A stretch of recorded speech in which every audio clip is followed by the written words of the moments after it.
날씨가 추운 계절이라 건강관리를 잘 하셔야 합니다. 그렇게 하기 위해서는 우리의 체온 조절을 잘 해야 됩니다. 그러면 이 겨울철을 무사히 잘 지낼 수 있을 것입니다. 두 번째로는 밖에 나갔다가 들어오시면 꼭 세수를 해야 합니다. 그래서 얼굴을 닦고 입도 닦고 코도 닦고 눈도 닦고 손도 닦으면 우리의 몸에 음습해오는 질병의 약 한 40%를 감소시킬 수 있다고 일본의 다카시 교수가 말씀하셨습니다. 그러므로 이 겨울철에 건강을 잘 유지하시게 되기를 바랍니다. 오늘은 출애굽의 역사에서 배울 교훈이라고 하는 총 제목 아래 모세 오경에 대해서 말씀을 좀 드리려고 합니다. 먼저 성경의 요한복음 21장 25절에 있는 말씀을 봉독합니다. 예수의 행하신 일이 이외에도 많으니 만일 낱낱이 기록된다면 세상이라도 이 기록된 책을 두기에 부족할 줄 아노라. 예수님이 이 땅에 와서 33년 반 동안 사셨습니다. 그 짧은 기간 동안에 엄청난 일을 하신 것입니다. 그런 거로 그의 행하신 모든 사업들을 다 기록하면 이 지구상에도 두기가 부족하다. 근데 그것을 간추리고 간추려서 기록해 놓은 것이 성경의 신약과 구약입니다. 그것을 좀 더 간추린 것이 구약입니다. 좀 더 간추린 것이 모세오경입니다. 그런 걸 오늘 모세오경이라고 한 데 대해서 말씀을 좀 드리려고 합니다. 모세오경이란 창세기, 출애굽기, 레위기, 민수기, 신명기 이 5책입니다. 창세기란 무엇이냐? 창세기 1장 1절에 태초에 하나님이 천지를 창조하시니라. 하나님께서는 육과 원칙에 의해서 이 모든 것을 만들었습니다. 태초에 하나님이 천지를 공허한 가운데서 창조하시고 사람들을 구하게 하시기 위해서 창조했단 말입니다. 그래서 하나님께서 이 창조물들이 생존해 나가기 위해서 가장 필요한 빛을 첫째 날에 창조하시고 둘째 날에는 궁창을 만드셨는데 물을 아래와 위로 나누었다고 그랬습니다. 셋째 날에는 식물을 창조했어요. 넷째 날에는 1월 성신을 창조하였는데 그 식물들이 발화하고 성장하고 결실하기 위해서는 해와 달과 별이 필요했기 때문입니다. 사계절이 필요했기 때문입니다. 또한 연한과 날짜가 필요했기 때문입니다. 그래서 그 모든 것들을 결실시키기 위해서 넷째 날에는 이와 같이 1월 성신을 창조했습니다. 다섯째 날에는 그 모든 동물이나 식물이 앞으로 살아나가는데 어려움이 없도록 하기 위해서 그들에게 가장 필요한 물이 되기 때문에 바다의 고기를 만들어서 바닷물 속에 넣어서 바닷물을 정화했습니다. 또한 대기 속에 여러 가지 불순물들이 앞으로 생겨서 식물이나 동물이나 해롭게 할 수 있는 해충들이 없도록 하기 위해서 공중에 새들을 만들어서 그 모든 것을 정화하게 했습니다. 그렇게 놓고 보니까 이 지구상이 아름다웠습니다. 여섯 날에는 육축들을 만드시고 사람을 만들어서 이 지구상에 모든 피조물들이 아름답게 공존하면서 또한 조화를 이루는 것을 보시고 하느님께서 창세기 1장 31절에 보시기에 심히 좋았더라 이렇게 말씀하십니다. 그래서 일곱째 날에는 하느님께서 복을 주었습니다. 날에다가 복을 주어서 그날에 편히 쉬는 그 일들을 통해서 생육하고 번성하게 했습니다. 성경의 복이라고 하는 말을 찾아보면 생육하고 번성할 때의 복이 이뤘다고 그렇게 기록되어 있습니다. 그래서 이 모든 것을 하나님께서 만드시고 일곱째 날에 안식하셨습니다. 안식일은 창조의 기념일입니다. 또 안식일은 출애굽의 기념일이라고도 합니다. 왜냐하면 이스라엘 백성들이 애굽에서 안식일을 지키지 못하기 때문에 거기서 불러냈다고 그랬습니다. 그래서 출애굽의 기념일도 됩니다. 예수께서 이 지구상에 와서 안식일에 무덤 속에서 쉬셨습니다. 그러므로 구속의 기념일이라고도 합니다. 하나님께서 이 날을 쉬는 사람들에게 하나님께서 복을 주시겠다고 말했습니다. 왜냐하면 이 날은 거룩하기 때문이다. 그러므로 거룩하게 구별해서 하나님께 경배하는 하나님의 백성들에게 복을 주시겠다고 그랬습니다. 근데 해와가 하나님의 명령을 불순종했습니다. 그가 선악과를 먹었어요. 남편에게도 전 남편도 먹었습니다. 그래서 영원히 살 수 있었던 아담과 해와가 죽음에 이르게 되었습니다. 이 일을 이루기 위해서 예수님께서는 구속사업을 다시 시작할 수밖에 없게 되었습니다. 창세기 3장 15절에 보면 여기에 이렇게 기록되어 있습니다. 너로 여자의 후손과 원수가 되게 하고 너의 후손은 그의 발꿈치를 상할 것이지만은 여인의 후손은 내 머리를 상해서 진멸시키겠다. 여인의 후손이라고 했습니다. 보통 사람들이 태어난 것은 남자에 의해서 태어납니다. 그러나 마리아는 이 세상에서 태어나서 잉태했을 때 성령을 통해서 잉태했기 때문에 여자의 후손이라고 말씀하셨습니다. 바로 예수님을 말합니다. 예수님은 인간의 육체의 도우심을 받아서 태어난 것이 아니고 성령의 도우심을 받아서 태어났기 때문에 여자의 후손이 이 땅에 태어나서 예수님께 태어나서 구속의 역사를 성취할 것이라고 말씀하셨습니다. 그러므로 지구상을 창조하시고 또한 그들이 불순종함으로 재창조까지 역사가 기록되어 있는 것이 지금 창세기입니다. 출애굽기란 뭐냐? 창세기 12장에 보면 이런 말씀이 있습니다. 창세기 12장 1절로부터 2절에 보면은 여기에 하느님께서 아브라함을 갈대아 우르에서 불러낸 역사가 있습니다. 갈대아 우르는 우상을 섬기는 도시입니다. 거기서는 하나님을 섬길 수가 없기 때문에 아브라함을 거기서 불렀습니다. 그들이 어디에 왔는가 하면 하란에 왔어요. 하란에 와서 아버지 데라가 죽었습니다.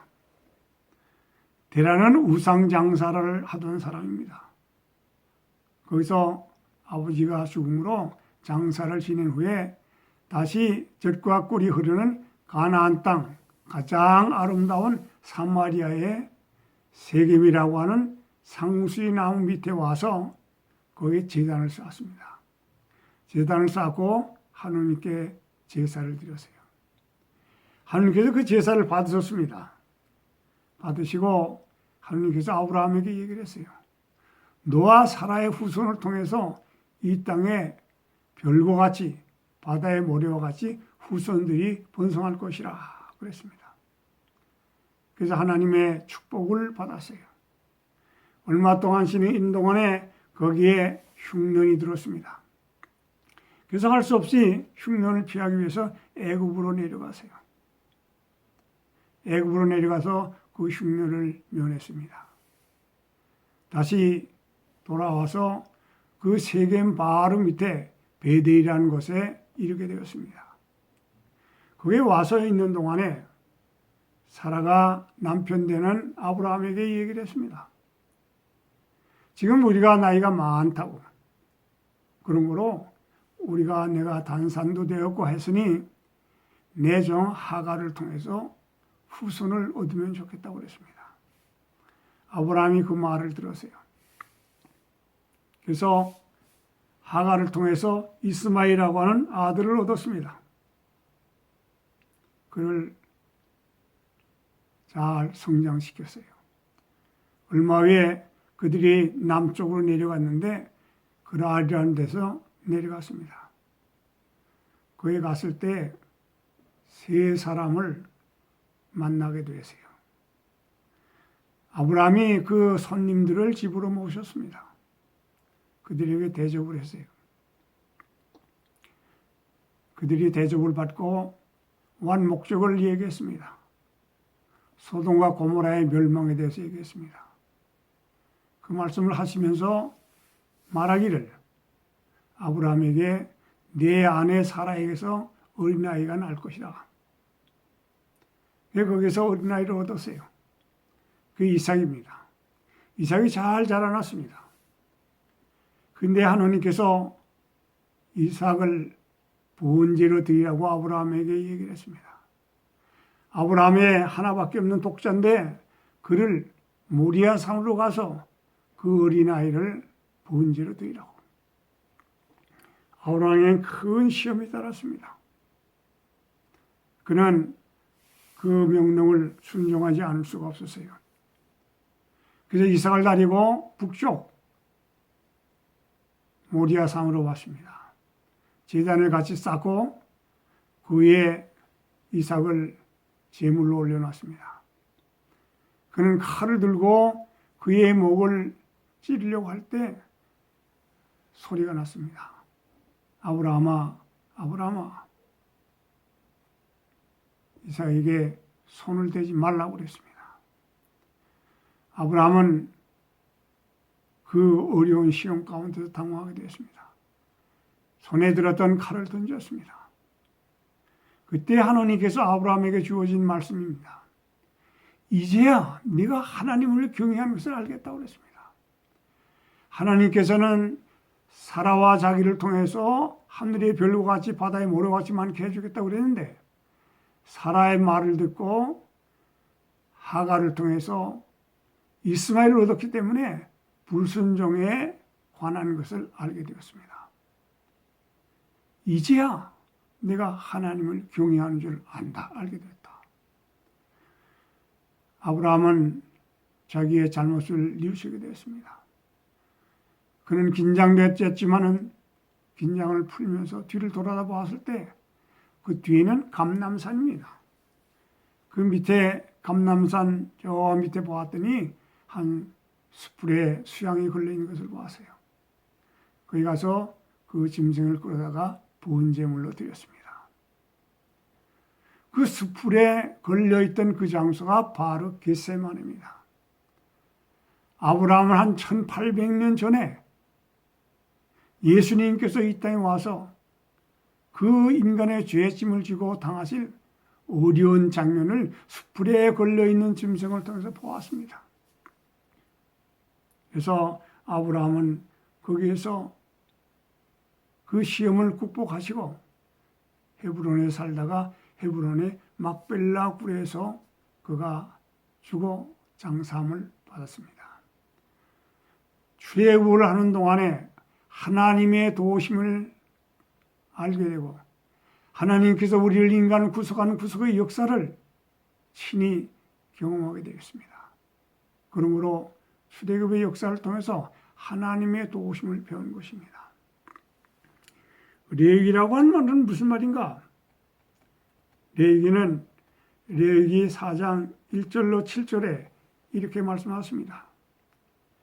여호와께서 모세에게 가라사대 누구든지 하나님의 금령을 어기면 그 범한 죄로 인해서 짐승을 잡아서 제사드리라고 했습니다.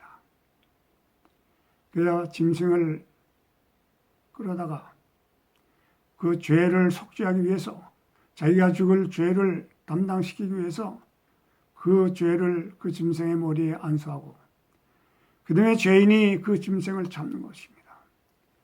잡을 때 그 짐승이 죽는 장면을 보면서 죄의 흉악성을 깨닫고 다시는 죄를 범하지 말아야 되겠다고 결심하도록 하기 위해서 하느님께서 이 제도를 허락하셨습니다. 그 위를 세상이 받아가지고 성소에 들어갔습니다. 휘장에 가서 7번 뿌렸어요. 그 다음에 그 피를 향단 4뿔에 발랐습니다. 그리고 그 남은 피를 가지고 나와서 번제단 밑에 쏟았습니다. 이것은 예수님께서 십자가에 못 박혀서 인간을 위해서 구속하실 놀라우신 구속의 역사를 실물경으로 주어진 것입니다. 그 짐승은 유월절 양 되시는 예수님을 표시하는 것입니다. 우리 주님께서 인간을 위해서 죽으실 것을 말씀하셨습니다. 그 짐승은 각을 떴다고 그랬습니다. 7토막으로 각을 떴습니다. 그런 거로 짐승 가운데 살아난 짐승이 하나도 없습니다. 그 피를 제사장이 가지고 들어가서 휘장에 뿌렸어요. 휘장은 곧 그의 육체라고 히브리서에 말씀하셨습니다. 인간의 죄를 다 담당하신 것을 말합니다. 예수께서. 그리고 예수님께서 돌아가실 것인데 4곳에 피를 바르고 돌아가신다. 그 향단 4뿔에 바른 것은 머리에 가시면룽을 썼기 때문에 머리에서 피가 흐르고 양손에서 피가 흐르고 발에 못을 박아서 피가 흐를 것을 말씀하셨습니다. 그 4곳에서 피를 흘리면서 죽으실 것입니다. 그 제물은 번제단 위에 올려놓고 불살았습니다. 그 번제단은 조각목 아카시아 나무로 만든 것입니다. 예수님께서는 나무 위에서 죽으실 것을 말씀하신 것입니다. 그래서 거기에서 예수님께서는 완전히 인간의 죄짐을 지시고 죽을 것을 번제단에서 이루어지는 일을 통해서 말씀하셨습니다. 나머지 제사는 피를 번제단 밑에 쏟았어요. 예수님께서 십자가에 못 박아서 돌아가시는지 돌아가시 않은지 확인하기 위해서 로마의 병정들이 그의 옆구리를 찔렀습니다. 옆구리를 찔렀을 때 그 옆구리에서 물과 피가 흘러내렸어요. 그 밑으로 흘러내렸습니다. 그런 거로 제사장들이 그 피를 번제단 밑에 쏟았습니다. 그래서 우리들이 어떻게 이 세상에서 살면서 실수하고 잘못된 죄를 용서를 받는지를 명확하니 말씀한 내용이 레위기서에 있습니다. 민수기란 무엇이냐? 민수기 1장 1절로 3절의 말씀을 보면은 여호와께서 모세에게 말했습니다. 모든 남자들을 계수하라. 하느님께서 이스라엘 백성에 복을 주어서 번성했습니다. 근데 그 남자들의 숫자가 필요했습니다. 그런 거로 하느님께서 모세에게 남자들의 숫자를 계수하는데 특별히 20살 이상 된 사람을 명확하게 계수하라고 했습니다. 그 사람들은 전쟁을 위해서 필요하기 때문이라. 그래서 남자들을 20살 이상 되는 사람들을 계수해서 전쟁을 위해서 준비하라고 했습니다. 이스라엘 백성들이 애굽에서 나왔어요. 홍해바다에 이르렀습니다. 애굽의 기병들이 따라왔습니다. 기적적인 방법으로 그들이 홍해바다에서 전멸됐어요. 시내 반대에 이스라엘 백성이 들어섰습니다. 그때 아말렉 사람들이 또한 그들을 죽이려고 했습니다. 그래서 아말렉과 전쟁을 했습니다. 그 전쟁에서 이겼어요. 시내산에 이르게 되었습니다. 거기서 가데스 바나로 이루었을 때 하나님께서는 가나안에 들이보내기 위해서 그 가나안 변경에서 12정탐꾼을 보냈습니다. 그들이 아낙 사람들을 만났어요. 그들과 비교가 되지 않았습니다. 그래서 전쟁을 피했습니다. 그리고 하나님의 명령을 거역하기 때문에 가데스 바네아에서 38년 동안 광야에서 방황하는 동안에 에돔, 모압, 암몬, 미디안의 적국들이 계속해서 공격해 왔습니다. 이스라엘 백성들이 출애굽을 하다가 그 적국들에게 전멸하면 구속의 역사가 이룰 수가 없습니다. 그런 거로 하나님의 도우심을 받아서 그 모든 일들을 이루기 위해서 남자들을 계수하는데 전쟁을 위해서 준비시킨 것입니다. 구속의 경륜을 성취하기 위해서입니다. 두 번째로는 시내산에서 모세에게 장막을 짓도록 말씀하셨습니다. 장막을 지었어요. 장막을 다 완료했을 때 방백들이 모세에게 선물을 보냈습니다. 그것이 뭔가 하면 성소의 모든 기구들을 운반도 해야 되겠고 또한 설치도 해야 되겠고 거두기도 해야 되겠는데 그 모든 것들을 위해서 레위 지파에게 성소 봉사를 맡겼습니다. 근데 레위 지파의 게르손에게는 어떻게 했는가? 모세에게가 방백들에게로 받은 수레 6과 소 12마리를 받았는데 게르손 자손에게는 소 4마리와 수레 2를 줬습니다. 그리고 그들은 성소의 모든 기구들 가운데 천종류들을 그들이 취급하도록 했습니다. 운반하는 것, 거두는 것, 설치하는 것. 무라리 자손에게는 수레 4과 소 8을 줬습니다. 그들에게 널판과 기둥과 여러 가지 쇠붙이들 무거운 것들을 운반하기 위해서 그들에게는 이와 같이 수레를 줬습니다. 고핫 자손에게는 주지 않았어요. 고핫 자손들은 그 어깨로 매야만 되게 되어 있었습니다. 그들에게 고핫 자손들은 맬 수 있는 거룩한 기구들입니다. 복궤, 향단, 떡상, 촛대 이런 것들은 그들이 매야만 되게 되어 있었어요. 그래서 하느님께서 그 성소의 기구들을 위해서 봉사할 일꾼들이 또 필요했습니다. 그래서 민수기 3장 4절을 보면은 그 성소의 기구들을 운반할 사람들을 성소 봉사를 위해서 일할 일꾼들을 계수하라고 했습니다.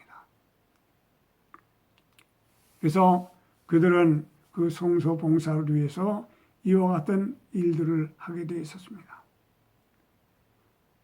그런 거로 레위 지파 가운데서 30살에서 50살 된 사람, 특별히 장정들을 택해가지고 성소 봉사를 위해서 일할 수 있도록 하였습니다. 그런 거로 이스라엘 백성들이 적들을 만날 때 전쟁에서 이겨야 되고 성소 봉사를 제대로 하야 우리 하나님께서 복을 주시겠기 때문에 여기에 민수기의 축복을 그들이 어떻게 받는지를 기록해 놓았습니다. 신명기란 무엇이냐? 신명기 30장 15절로 16절에 보면은 오늘 내가 너희 앞에 생명과 사망과 복과 저주를 놓았다고 그랬습니다. 너희들이 하나님을 사랑하고 그 명령과 법도와 규례를 지키면 너에게 복이 임할 것이라 그랬습니다. 28장 2절로 6절에 보면은 내가 성읍에서도 복을 받고 들에서도 복을 받고 내 소생에게도 복을 받고 짐승의 새끼에게도 복을 받고 토지의 사산에게도 복을 받고 내 떡방죽 광주리에도 복을 받을 것이다. 그러나 너희들이 하나님을 부인하고 다른 신을 섬기고 죄를 범하면 너희들에게 저주가 임할 것이라고 했습니다. 하느님께서 당신의 백성들이 어려운 가운데 있지만은 그들에게 어떻게 축복해 주실 것을 말씀하시고 어떻게 그들이 하나님 명령을 거역할 때 당하실 비참한 장면을 그들에게 분명히 말씀하십니다. 왜냐하면 생명과 사망과 복과 저주가 너희 앞에 있다고 그랬습니다.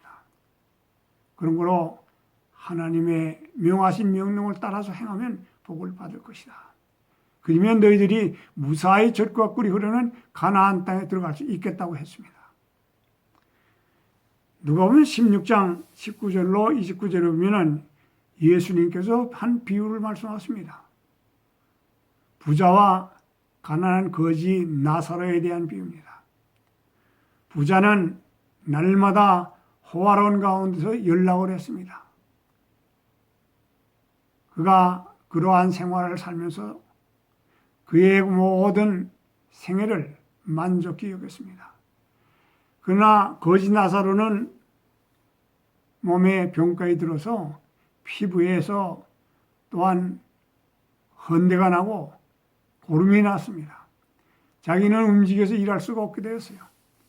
그래서 부잣집에서 연락하는 그 부잣집 문간에서 앉아서 때론 누워서 나오는 떨어진 부스러기를 먹으면서 생명을 유지했습니다. 얼마의 시간이 흘러가세요. 그 거지가 죽었습니다. 천사의 도우심을 받아서 하늘에 올라가세요. 아브라함의 품에 안기게 되었습니다. 편안히 지나게 되었어요. 그런데 부자도 죽었습니다. 그는 음부에 내려갔습니다. 그는 불이 타는 것이라고 했습니다. 그 불타는 음부에서 고생을 하게 되었습니다. 견딜 수가 없어요.